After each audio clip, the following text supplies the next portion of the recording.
Assalamualaikum warahmatullahi wabarakatuh. Selamat sore.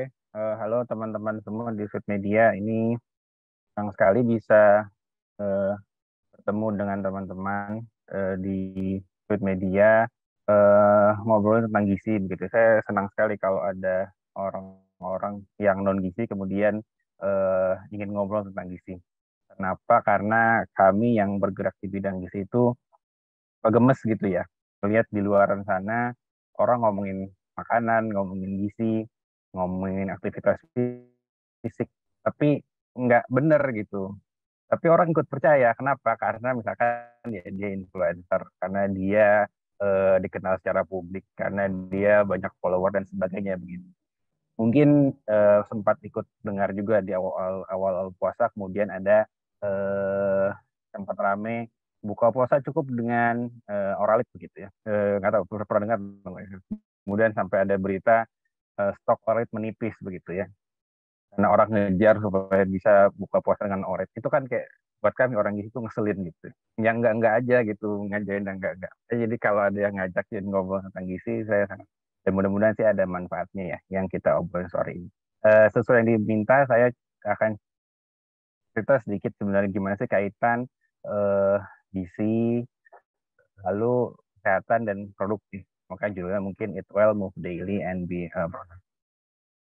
Sedikit ini tentang saya lulusan dari UI, begitu saat ini menjadi dosen dan juga design co-founder di dietela.id.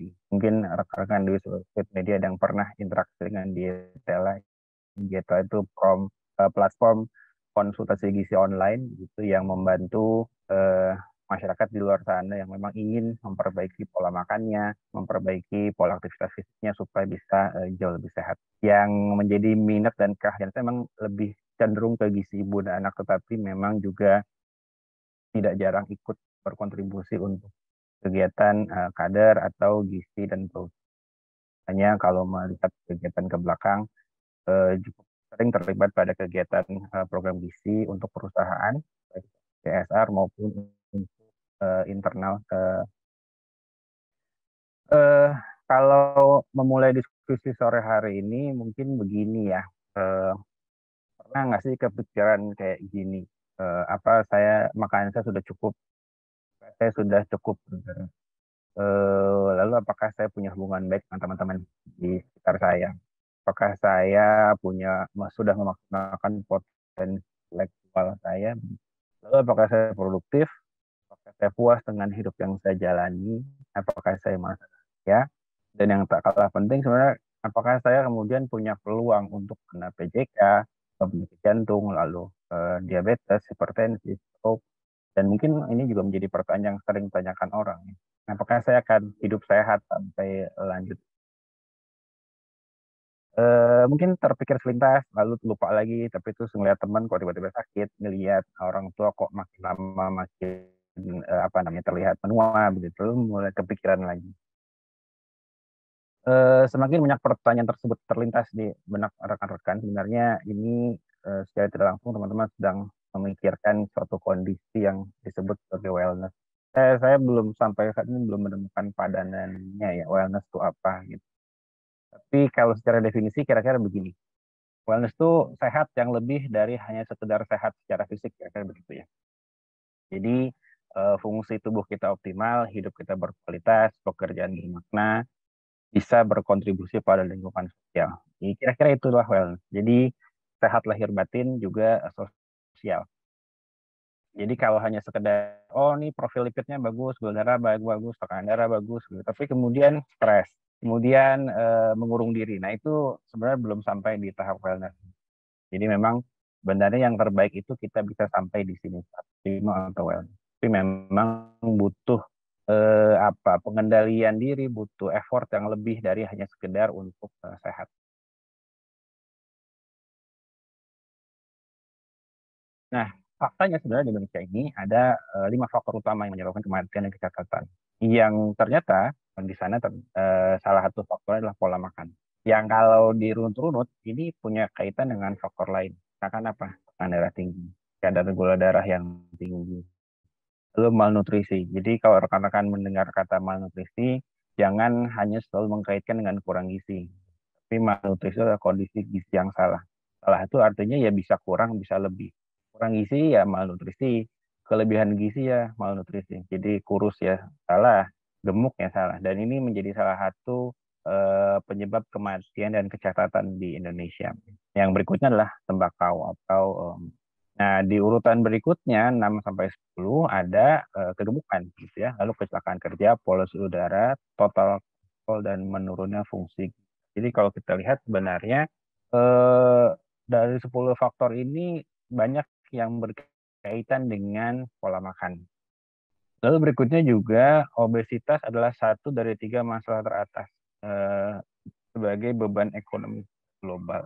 Bahkan ini bersaing ketat dengan merokok dan akibat perang gitu. Jadi orang gemuk, orang perang tuh kira-kira beban ekonominya sama ya.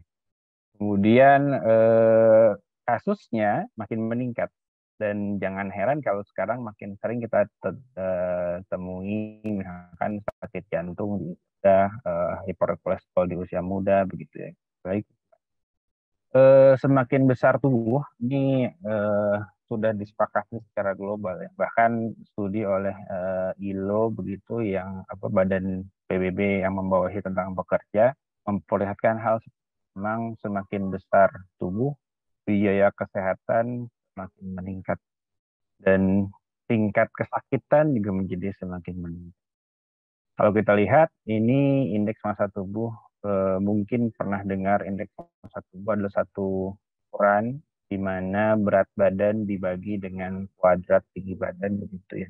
Kalau nilainya di atas 25 itu masuk ke ranah kegemukan. Di 27 ke atas itu obesitas. Kalau kita lihat di sini, yang baik itu di sini ya, di titik 20. Ketika makin naik, ternyata resiko kesehatan dan kematiannya meningkat. Ini 2,3 kali lipat. Gitu. Tapi kurus juga begitu. Gitu. Jadi memang kurus salah, gemuk salah. Ini tadi malnutrisi. Yang baik adalah yang ada di kisaran normal. Nah ini masalah yang sering terjadi, begitu. Yang dikaitkan dengan gaya hidup dan sering ditemui pada pekerja. Intinya awalannya dari sini begitu ketidakseimbangan asupan kalori. Di makannya semangat, aktivitasnya kurang semangat. Atau juga ada yang sebaliknya, aktivitas semangat, makannya mengikuti tren diet yang enggak sehingga malah jadi kurang gizi. Ya, tapi secara umum banyak yang ini sebenarnya. Jadi asupannya mengasupnya semangat, mengeluarkannya kurang. Maka kemudian lemaknya menumpuk. Kalau terus terjadi selain eh, gemuk akan memicu yang ini insulinnya resisten. Jadi yang harusnya kalau kita makan insulin dikeluarkan, glukosa darah yang tadinya naik terus turun normal karena glukosanya akan masuk ke sel tubuh. Ini insulinnya keluar tapi dia kayak nggak kenal, jadi tidak kemudian si gula darahnya itu. Jadi gula darah tetapi insulin dikeluarkan lagi lebih banyak lagi terus begitu lama-lama terjadi yang disebut sebagai intoleransi glukosa. Jadi kadar gula darah konsisten tinggi di dalam darah kita. Ini akan diikuti dengan biasanya lemak darah meningkat, tekanan darah meningkat sampai kemudian perburukan profil dan kalau terus teruskan jadi kemana kerusakan saraf kemudian hiperglikemia yang terus menerus sampai akhirnya bisa gagal. Lalu juga bisa develop DM tipe 2. Atau kalau ke arah itu bisa begitu. Penyakit jantung dan stroke. Dan ketidakseimbangan asupan kalori ini biasanya juga diperparah dengan dua hal, rokok dan konsumsi alkohol yang berlebih. Ini kalau kita hanya lihat dari faktor asupan begitu. Kalau ditambahkan faktor lain, misalkan faktor stres, nah ini jadi makin seru begitu cerita karena stres juga mempengaruhi sekresi hormon. Mana orang yang stres kortisolnya lebih tinggi dalam tubuh tuh seperti kondisinya seperti kondisi peradangan. Jadi sel-sel tubuh tuh gampang sekali rusak kalau orang itu.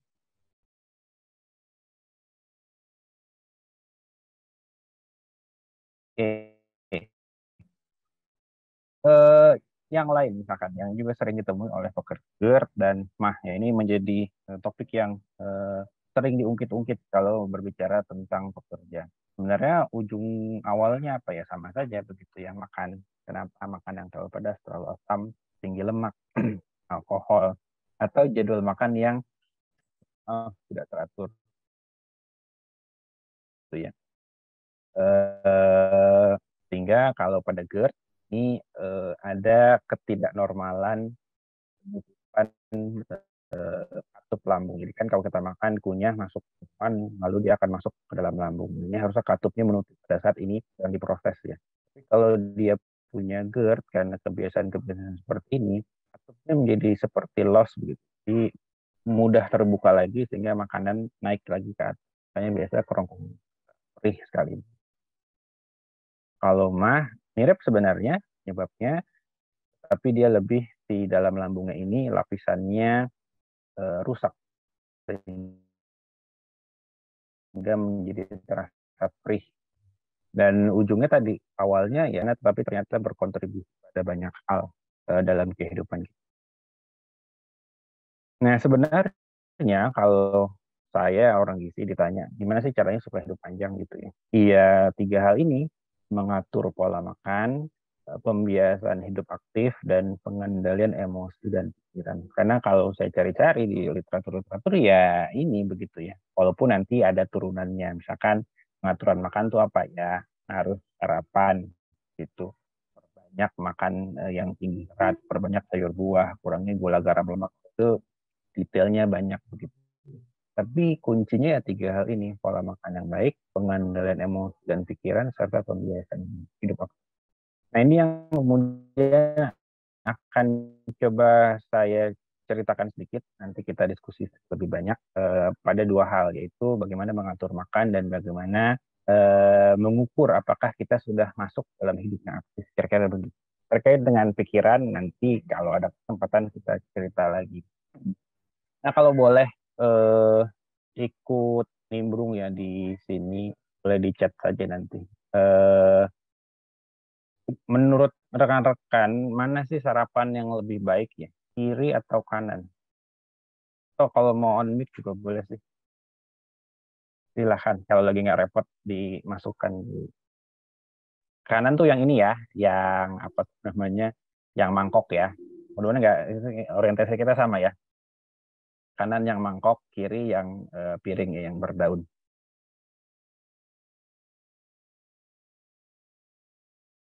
Oke, kiri anak kurang ayam. Oh, iya. Ini menu akhir bulan kayaknya nih yang kiri. Oke, kanan. Tadi saya lihat beberapa banyak kanan ya. Kiri kenyang. Oke, kanan. Baik, kalau boleh ada perwakilan yang jawab kanan, kenapa memilih kanan? Yang jawab kiri boleh kenapa kiri? Kalau Mbak Zahra mau bantu mencarikan siapa kira-kira yang bisa ikut open mic,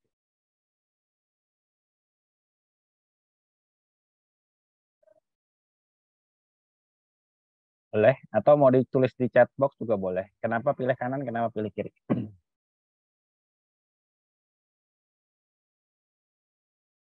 Kiri ada nasi, oke.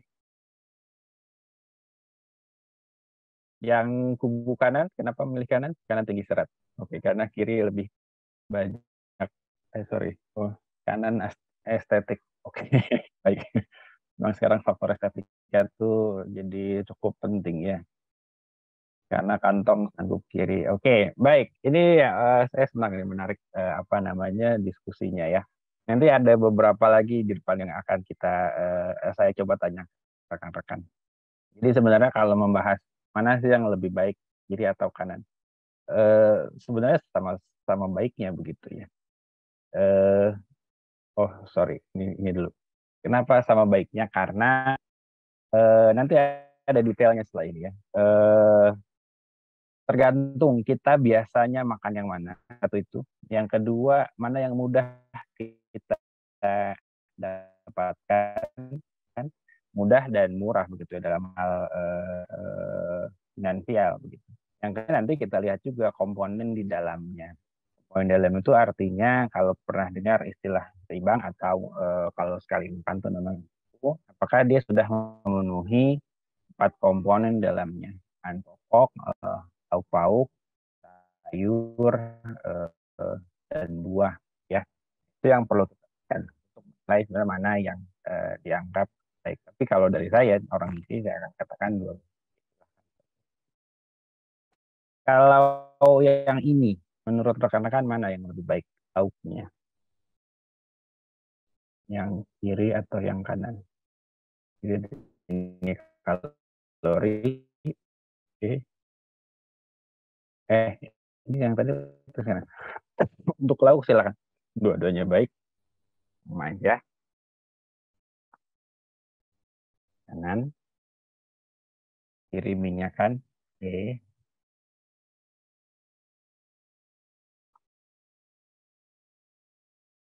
ada lagi. Baik, eh ini juga sama ya, sebenarnya sama saja kiri dan kanan. Kalau tadi ada concern dari yang tadi sarapan lalu ini yang lauk. Kayaknya yang kiri banyak minyaknya deh. Lalu sebenarnya saya suka men-challenge orang yang kemudian mengatakan, tapi Pak ini minyaknya banyak gitu. Saya selalu bertanya, lalu kenapa dengan minyak? Nanti kita lihat.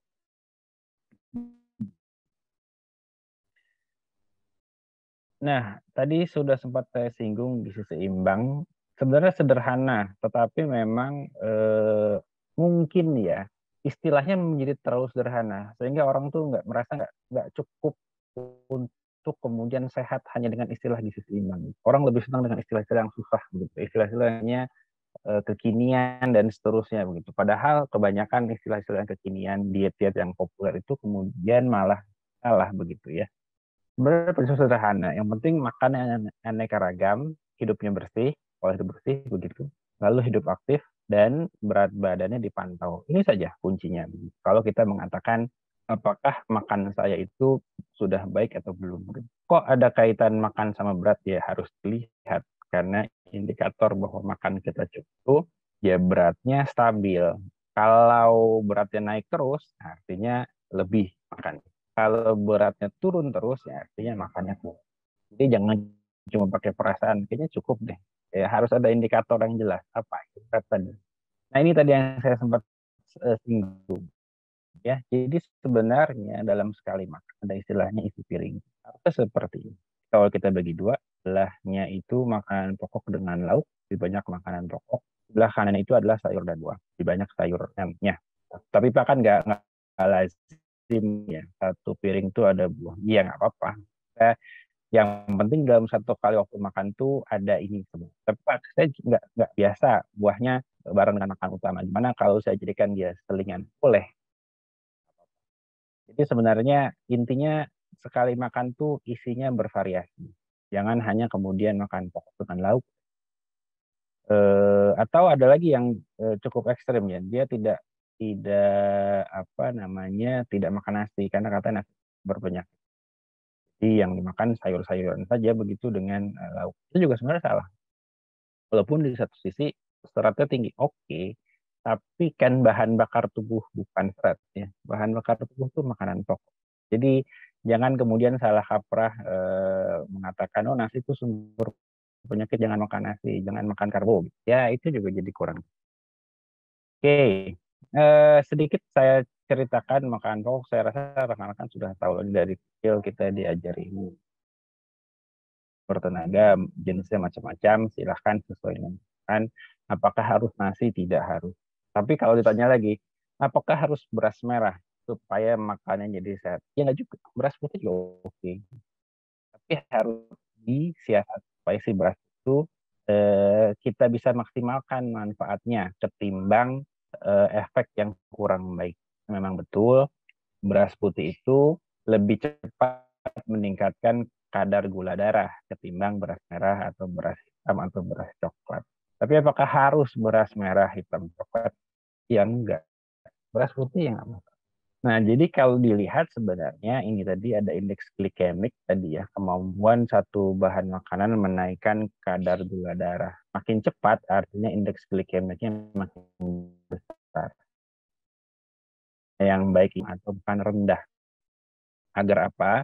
agar kadar gula darah kita tidak naik secara cepat, lalu kemudian akan turun secara cepat. Nah, kalau terjadi fluktuasi yang cepat seperti itu yang kita biasa merasakan cepat kenyang, tapi terus cepat lapar. Makanya makannya jadi makin tidak karuan, dan itu malah semakin mudah merusak sinyal hormon, terutama hormon insulin. Kenapa? Karena mendadak dibanjiri glukosa, terus segera diserap, tiba-tiba hilang lagi, kita lapar, naik lagi, dan seterusnya. Kalau diprioritaskan, yang harus atau yang sebaiknya dikonsumsi yang ini oke-oke aja. Gimana caranya supaya misalkan dia jadi baik? Bisa saja dikombinasi dengan jagung. Atau nasi putih ketika dia dikombinasi dengan sayur, indeks glikemiknya itu akan menurun. Karena kan sebenarnya indeks glikemik ini diukurnya per bahan makanan. Sementara kita kalau makan kan tidak pernah hanya makan nasi dulu saja. Nanti jam berikutnya baru makan lauk kan tidak. Sekali makan ada nasi, ada sayur, ada lauk. Nah, kumpulan itu semua kemudian akan membuat indeks glikemik itu apa namanya berubah begitu ya. Tidak seperti hanya bahan tunggal. Hanya kalau nasi putih ya buatlah dia memiliki indeks glikemik yang lebih rendah dengan cara apa menambahkan serat. Yang kedua lauk kita tahu ya nabati hewani intinya untuk membangun dan memelihara tubuh sumber mineral penting yang kalau banyak kaitan dengan pekerja itu adalah anemia atau kurang darah. Kalau kemudian kerja gampang ngantuk, kasih atau berkunang kalau habis di laptop 2 jam gitu, terus menggelepak gitu yang kunang. Nah itu salah satu ciri apa namanya anemia ya, kurang besi. Makanya cara mencegahnya atau menanggulanginya gimana? Iya, makannya harus ada lauk hewaninya karena sumber zat besi yang baik itu lauk hewani. Yang tanya tapi kan katanya bayam itu tinggi zat besi, sama yang sekarang sedang tren plant based diet, orang yang mengutamakan makanan eh, tapi kan bayam merah nggak kan bagus zat besinya betul, tapi ada faktor penyerapan di sana. Jadi kalau dibandingkan bayam merah dengan daging misalkan atau ikan atau ayam atau daging lah yang potong daging sebesar separuh telapak tangan itu mampuan zat besinya untuk diserap itu setara dengan 4 bakul bayam. Jadi kalau mau mencegah anemia mengandalkan ayam ya sekali makan tuh harus 4 bakul gitu. Kalau sanggup sih silahkan. Tapi milih makan daging. Oke, nah eh, untuk lauk ini ada prioritas juga atau karena jadi lebih optimal. Dilihat dari kualitas lemak dan zat fungsional. Jadi yang di ikan, telur. Kenapa ikan dan telur? Ikan terutama karena dia eh, tinggi kandungan proteinnya, zat besinya juga baik, tapi kandungan lemaknya lebih didominasi lemak tidak jenuh. Ya, makanya dia baik untuk kesehatan pembuluh darah dan jantung. Telur, telur juga begitu. Kalau ada yang mengatakan jangan makan telur nanti kolesterol meningkat. Ternyata studi menunjukkan orang yang rutin mengkonsumsi telur malah kolesterolnya stabil, gitu ya. Jadi ya jangan paham. Carilah sumber informasi yang tepat kira-kira. Nah, baru di prioritas ayam tanpa kulit, seafood, daging merah. Boleh nggak saya makan daging ayam nugget? Ya silahkan saja sesekali, tidak masalah. Sosis nugget boleh nggak? Iya, untuk makanan rekreasional silahkan, tetapi memang sangat dianjurkan dibatasi. Kenapa? Sudah terkonfirmasi sosis nugget itu merupakan bahan yang pasti atau sangat besar peluangnya untuk menimbulkan kanker, ya. Jadi sebisa mungkin dibatasi. Kedua sayur, sumber serat, vitamin, mineral. Nah, tipsnya adalah semakin berwarna kalau kita makan dalam satu piring, maka sebenarnya itu mencerminkan semakin banyak kandungan serat sayur. Jadi kalau pas serat di piring itu cuma nasi, ada putih sama coklat, itu biasanya cuma nasi dengan lauk. Karena kita lebih cenderung lebih senang mengkonsumsi lauk yang digoreng atau dibakar, kan yang dikukus atau direbus. Kenapa? Karena lemak itu membuat gurih. Jadi ketimbang singkong, ya orang lebih suka singkong goreng kalau ditambah. Usahakan selalu makan 2 sampai 3 porsi sayur dalam sehari. Kadang suka tanya, Pak, saya nggak senang kalau sarapan makan sayur. Kalau saya borong semua sayur saya makan di makan siang gimana? Ya boleh saja sih sebenarnya karena kita melihatnya itu dalam satu hari ya, tidak kemudian hanya per kali makan. Tetapi juga mungkinkah kemudian kita menghabiskan 3 porsi sayur dalam sekali makan? Kalau tidak ya lebih baik bagi dalam beberapa kali. Nah, ini bagaimana kita mengukur porsi sayur yang paling mudah itu kalau makan ayam, yang mangkok ayam jago. Ya semangkok itulah seporsi sayur, tapi tentunya banyak sayurnya ya. Oke, kemudian buah. Buah juga sama sumber serat, vitamin, mineral. Nah, sayur dan buah ini semakin berwarna dia, kandungan zat gizinya semakin kaya. Tapi tidak berarti sayur dan buah yang tidak berwarna itu tidak memiliki. Contohnya misalkan toge versus wortel. Nah, memang jadi jauh lebih banyak kandungan zat gizinya wortel. Tapi tidak berarti toge tidak punya zat gizi. Ya, silahkan saja. Toge oke, wortel oke. Nya lebih baik sehari itu dikombinasi. Ada togenya, ada wortelnya supaya saling melengkapi. Sama juga dengan buah. Pisang sama pepaya. Jauh lebih baik ya karena dia lebih berwarna. Tetapi apakah pisang tidak punya zat gizi? Ya punya juga. Dia cukup vitamin C-nya, kalium, begitu. Jadi variasikan itu. Nah, untuk khusus buah lebih baik buah segar dibandingkan jus atau jus dalam kemasan. Ya, kenapa? Karena begini. Ini saya kemarin baru ikut seminar gitu, menarik seminar. Jadi tekstur makanan itu akan sangat mempengaruhi perasaan kita sudah kenyang atau belum. Semakin lama yang kita butuhkan, waktu yang kita butuhkan untuk mengunyah makanan, itu kemungkinan kita untuk merasa lebih cepat kenyang itu lebih besar. Jadi kalau kita makan dalam bentuk cair ketimbang makan dalam bentuk padat, itu lebih cepat kenyangnya bentuk padat. Makanya kalau buah lebih disarankan buah segar ketimbang jus ya, atau apalagi jus dalam kemasan karena jus dalam kemasan biasanya sulit makan. Tapi kalau saya senangnya jus gimana? Ya boleh saja. Tapi saran saya jusnya itu jangan pakai gula tambahan. Atau pilih salah satu.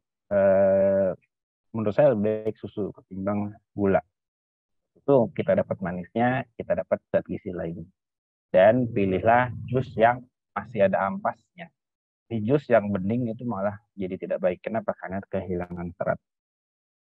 Gula, garam, minyak harus dibatasi. Nah, gula, garam, minyak ini tidak hanya yang bentuknya gula garam ini, tapi dalam bentuk yang lain gitu ya. Dan ini semakin populer. Contohnya gula, minuman kekinian, kopi, boba, mixu misalkan. Nah, itu kan sumber gula. Kalau mau tahu satu porsi eh, boba milk tea itu nilai kalorinya kira-kira sekitar 650 kalori. Itu bahkan jadi jauh lebih tinggi ketimbang makan dengan lauk lengkap. Ya, jadi kalau habis makan lalu minum boba milk tea, itu seakan-akan sudah mencukupi kalori dari 2 kali makan besar, ya, plus selingan. Jadi ya dikira-kira saja ya. Apakah tidak boleh? Ya boleh, tapi kemudian perlu dikira. Jangan kemudian tidak mindful pada saat kita mengkonsumsi garam. Garam itu tidak hanya bentuk garam bubuk saja, tapi dalam bentuk kecap, saus, mega, ikan asin atau makanan kalengan begitu, dan juga minyak. Minyak ini kalau mau tahu, kan apalagi sekarang bulan puasa gorengan menjadi sangat kan. Satu bakwan goreng itu kalau diperas kira-kira minyaknya itu 1 sendok makan. Kalau itu kita peras sampai kering. Nah, 1 sendok makan itu setara dengan 10 gram itu bisa sekitar 90 kalori. ya kan? Karena 1 gram lemak itu 90 kalori. Kalau kita makan 3 gorengan itu sudah hampir 300 kalori. Jadi itu baru dari minyaknya, belum dari si komponen tepungnya. Oke, nah jadi sebenarnya kalau tadi kita lihat isi piringku tidak harus repot. Yang biasa kita temui sehari itu sudah bisa memenuhi kaidah isi piring. Gado-gado misalkan, dia sudah sangat lengkap. Ada lontongnya, ada sayurannya, ada telurnya, ada tempe tahunya, ada bumbu kacangnya. Jadi lengkap malah. Atau nasi rames. Nasi rames juga bagus. Malah kita bisa mengatur sendiri kan. Tinggal tunjuk mau yang mana. Sayangnya adalah kita sering kali nunjuknya kurang pas. Yang ditunjuk cuma nasi lauk, nasi lauk, nasi lauk. Bagian sayurnya itu kurang ditunjuk. Ataupun kalau ditunjuk cuma diminta kuahnya. Nah itu yang jadi kurang pas. Nah, kalau kita lihat secara bentuk makanan, kalau dijejer seperti ini, makin ke kanan tuh makin mengenyangkan. Tapi level kalorinya itu tidak terlalu tinggi. Kalau kita makin ke kiri, level kalorinya makin tinggi. Tapi tidak begitu mengenyangkan. Jadi kalau misalkan kita makan donat, ini kenyangnya sesaat, lalu lapar lagi. Tapi padahal kalori 1 potong donat itu jadi bisa jadi dia hampir sama dengan eh, piring nasi. Ya, tergantung kita pilih donatnya yang seperti. Jadi memang lebih sangat disarankan yang sering kita konsumsi adalah makanan yang ada di warna hijau ini ketimbang yang warna merah. Tapi apakah boleh kita mengkonsumsi yang warna merah? Sebagai makanan rekreasional silahkan. Saya tidak sepakat kalau kemudian apa banyak orang berdiet kemudian mengatakan ada cheating day begitu ya. Cheating day-nya diisi dengan makan-makan seperti menurut saya itu menjadi kurang. Cheating day itu kan seakan-akan kita sudah berjuang menahan diri makan bersih sekian waktu lalu boleh cheating deh. Nanti ditebus lagi untuk makan bersih lagi di minggu berikutnya. Iya, ngapain begitu ya? Udah capek-capek berjuang terus kemudian berbuat curang.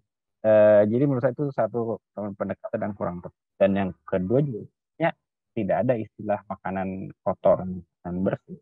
Kecuali karena kan nggak cuci tangan. Ya silahkan itu beda lagi cerita. Jadi sebenarnya makan ya makan saja, tapi tinggal berapa banyak yang bisa kita makan dan berapa kali kita makan. Jadi makanan itu kalau saya sih selalu mengatakan makanan itu teman kita, jangan dijadikan musuh. Cepat banget punya musuh yang lain, makanan juga dimusuhi.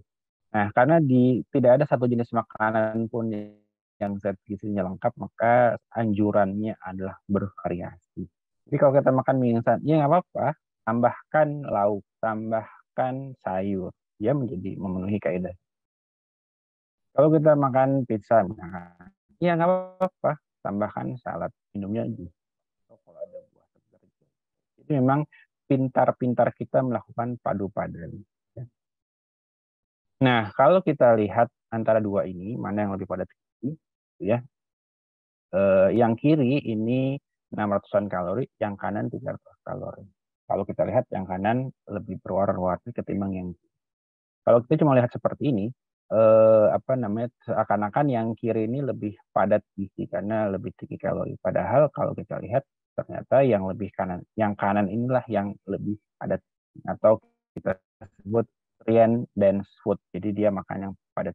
Kalau yang kiri itu energy dense food. Jadi per gramnya itu menghasilkan kalori yang lebih tinggi. Ya, padahal yang kita butuhkan tidak hanya energi, tapi juga berbagai macam zat. Yang kita butuhkan itu makanan padat gizi atau nutrien dan food, bukannya energi dan. Kenapa dia bisa jadi rendah kalori dan padat gizi? Karena gizinya bervariasi. Nah, itu dia. Kuncinya adalah bervariasi. Nah, jadi yang suka makan nasi Padang, ya nggak apa-apa, makan saja. Tapi jangan hanya, atau jangan lebih sering meminta ekstra kuah. Ya, yang harus diekstrakan itu daun singkongnya. Lalu kalau bisa setelah itu mencari tukang buah supaya memenuhi kebutuhan buah. Begitu pula yang pecel ayam maupun nasi. Nah, nasi uduknya menjadi menarik karena biasanya nasi itu lauknya bakwan goreng gitu ya. lauknya bihun goreng. Nah, ini yang harus kita pintar-pintar kontennya. Kalau kita mau juga bihunnya, maka nasinya jangan satu porsi. Buatlah dia setengah porsi. Setengah porsinya lagi ambil dari si bihun. Lalu tambahkan telur balado, mur, dadar telur, ekstra ketimun. Jadi itu jauh lebih baik ketimbang nasi satu porsi, lalu tambah lagi perkedel, tambah lagi bihun, tambah lagi kerupuk. Nah itu karbo semua. Nah, itu yang kurang baik. Oke, buah juga silahkan saja bisa dibuat dalam berbagai olahan yang disukai. Yang tidak harus potong bentuknya beneran dalam berbagai. Yang berikutnya adalah terkait pembiasan hidup aktif. Apa manfaatnya banyak, termasuk sampai ke memperpanjang usia harapan hidup. Sudah banyak studi menunjukkan bahwa orang yang hidup aktif umurnya lebih panjang. Karena itu berkaitan dengan banyak hal. Ya ini, berat badan terjaga, kadar lemak baik, kadar gula darah baik, tulang lebih terjaga, begitu ya, pembuluh darah jantung juga baik. Nah, itu juga ada efek yang lain, mood dan emosinya juga jadi lebih terkendali. Apa yang harusnya dilakukan secara rutin? Ini, aerobik setiap hari minimal 30 menit. Ini jalan santai, gitu ya. Jogging silahkan, sepeda silahkan, yang boleh.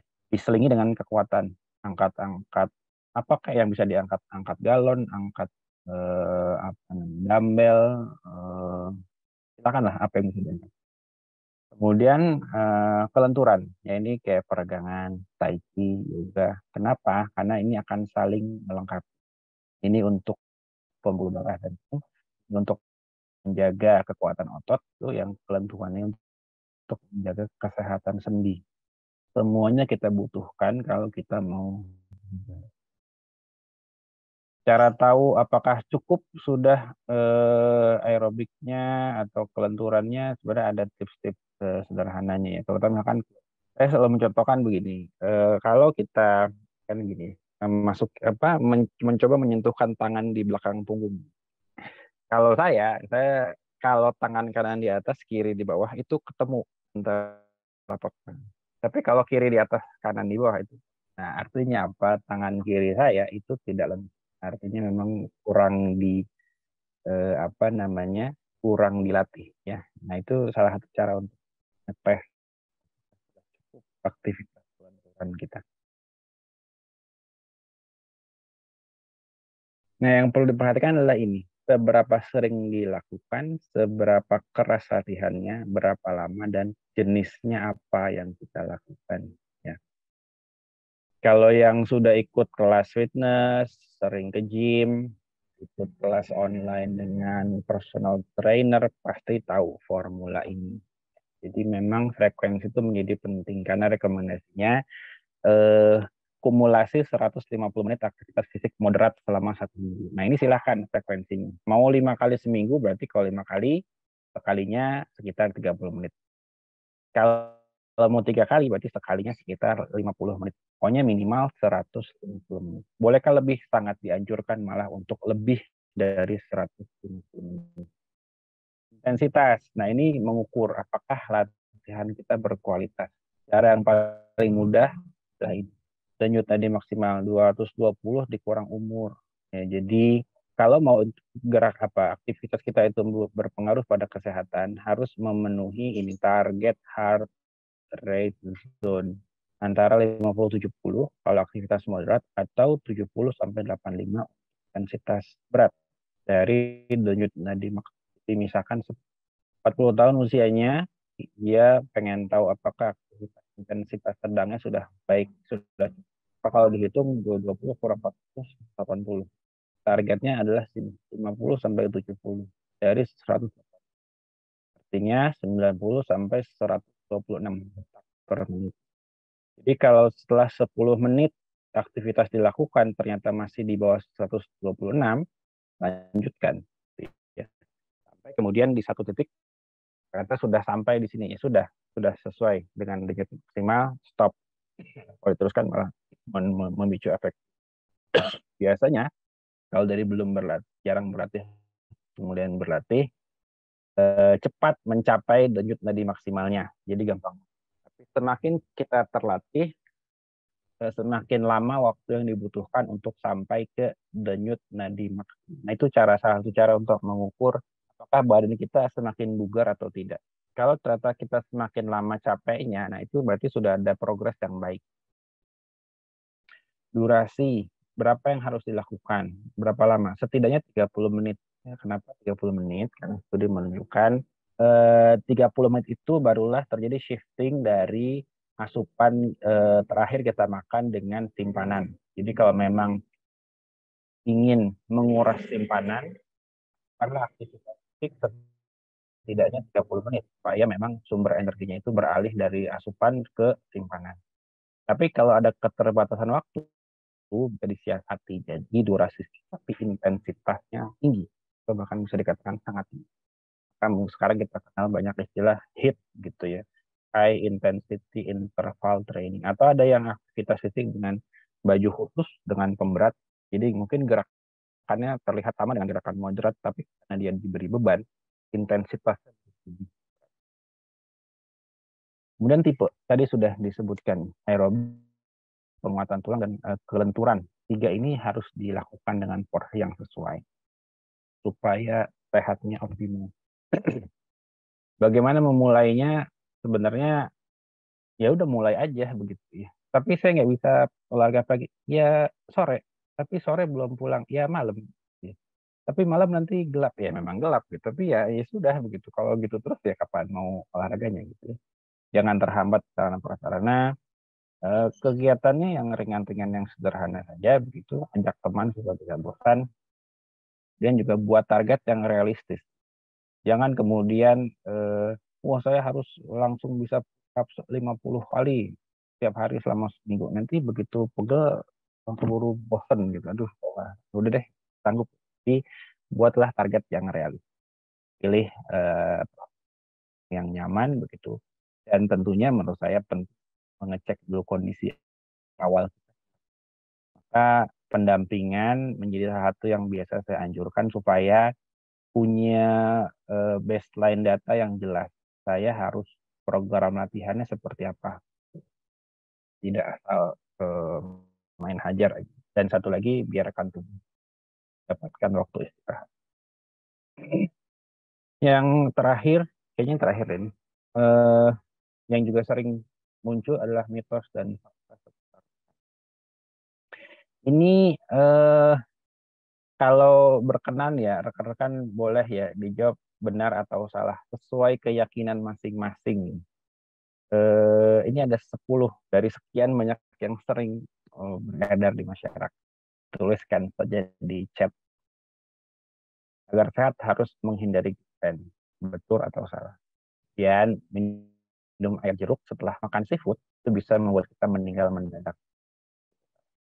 Tidak boleh makan nasi, wah, kelepasan. Kemudian tidak perlu lagi olahraga karena setiap hari saya sudah naik turun tangga di stasiun dan lari mengejar kereta. Tidak baik olahraga dalam hari, jangan minum airnya setelah olahraga, jangan makan sebelum berolahraga agar lemak tubuh terbakar. Makan organik lebih bergizi ketimbang makanan non-organik. Makan buah setelah makan akan menyebabkan pembusukan di usus. Terakhir, sea salt lebih baik ketimbang garam dapur. Silahkan dijawab di chat box-nya. Ini diskusi terakhir, selanjutnya cuma tinggal mudah-mudahan berkenan berkontribusi begitu. Atau nanti boleh kalau mau diskusi terkait 10 pernyataan ini mana yang dirasa menurut saya oke. Betulkah oke? Oke,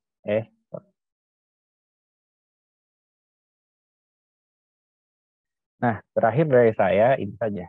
Jadi diri sendiri jangan mudah terpengaruh dengan gaya hidup.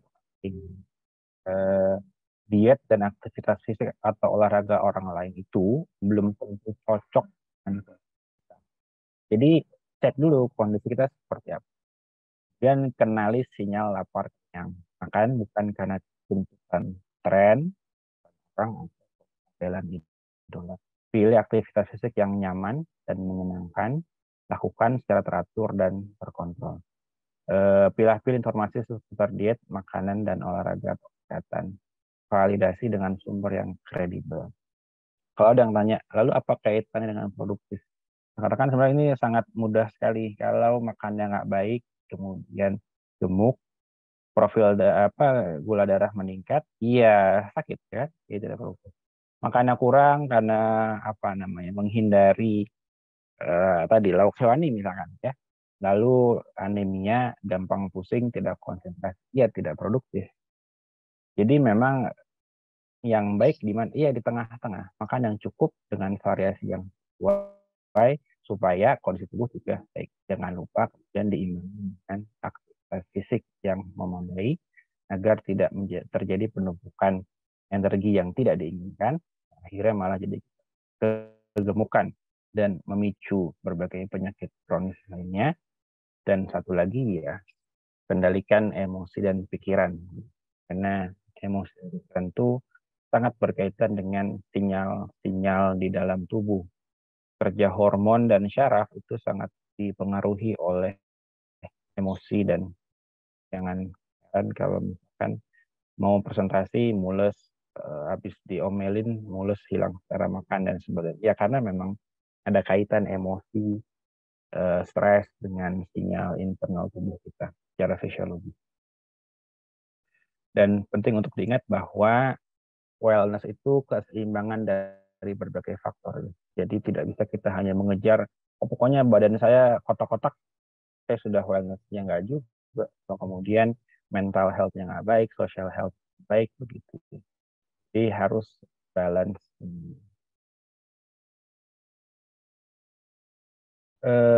Terakhir ternyata memulai gaya hidup sehat dengan pendampingan itu terbukti lebih efektif dan bertahan. Saya bersama teman-teman di Dietela itu kesempatan mendampingi beberapa perusahaan dalam kegiatan corporate wellness program dan hasilnya menurut saya sih cukup memuaskan ya dalam 2 bulan itu menjadi penurunan berat badan ini karena memang orang-orang ini butuh menurunkan berat badan agar masuk ke dalam berat badan yang normal. Kemudian ada perubahan status gizi, oh maaf ini typo, ada perubahan status gizinya begitu dari yang obes jadi ke overweight, yang overweight menjadi normal. Perubahan perilaku makan, pengurangan gorengan, peningkatan air putih, pengurangan BCL. Dan ternyata karena pernah ada sesi pendampingan, perubahannya ini menjadi lebih lestari begitu ya pasca pendampingan 3 sampai 6 bulan. Jadi lebih berdaya masing-masing orang ini untuk bisa tahu apa yang harusnya riwayat pendamping. Itu saja dari saya. Well, move daily, mindful living, and be productive. Dapatkan saran dengan Pak Haji, silahkan nanti coba iseng, bisa dilihat berbagai media sosialnya. Dari saya itu terima kasih, saya kembalikan ke Mbak Zahra.